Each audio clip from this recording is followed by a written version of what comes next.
Welcome to second episode of 1 Minute with Dr. Raf. In this episode, we shall be taking a look at the calculation of the menstrual cycle. In reality, it may seem difficult to calculate the menstrual cycle. This is because it is a new concept in the treatment of infertility, and its absolute determination involves what I designate as serial semen analysis. In this proposed experimental treatment procedure, the man is scheduled for 1 month test. Within this period, semen samples are collected and analyzed on day 1, day 4, day 9, day 16, and day 30, serially within the same month. That is, at the intervals of 3 days, 5 days, 1 week, and 2 weeks. This is done to know the exact number of days the patient must abstain from ejaculation to accumulate enough sperm quality and quantity capable of impregnating a woman, and hence to establish the number of days the man must abstain from ejaculation if pregnancy is desired. However, since serial semen analysis appears cumbersome and capital intensive, especially in our economically poor environment, we may generally say that in couples with cases of infertility, the man should abstain for 10 to 12 days before the ovulation period of the woman. This period of accumulation must be programmed to match the woman's ovulation period. A period of 10 to 12 days is just adequate. Abstaining for too long may not be beneficial because the lifespan of sperm cells is approximately 3 weeks.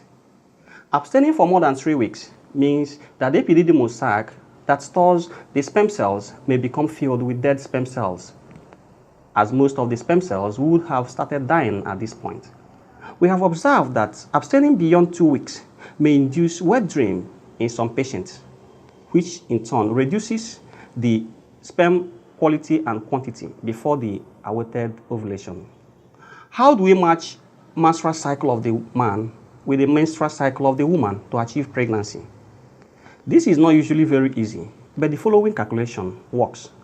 In a 28-day cycle, for instance, ovulation occurs about 14th day.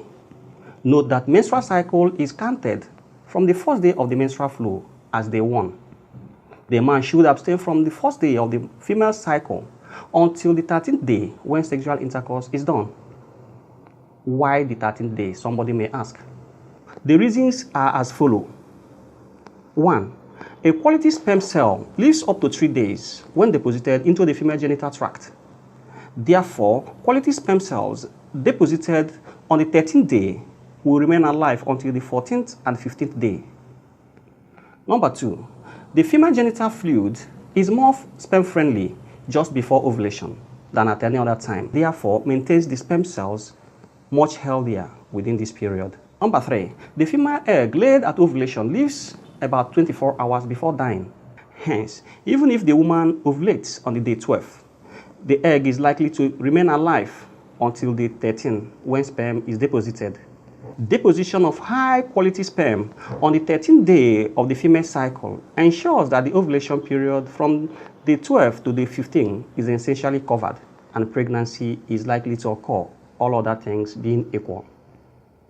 Note, to ensure high-quality sperm cells at the time of ovulation, the epididymal sac must first be emptied before abstinence continues. For instance, if abstinence is to commence tomorrow, the man must ejaculate today to cleanse the sac of old and weak sperm cells and make it ready for fresh and healthier cells capable of remaining alive for the next 10 to 12 days. We may wish to stop here for now, but know that the concept of serial semen analysis proposed here as a tool for the determination of menstrual cycle is entirely a brainchild of this presentation and may not exist elsewhere. It therefore calls for more intense experimental researches.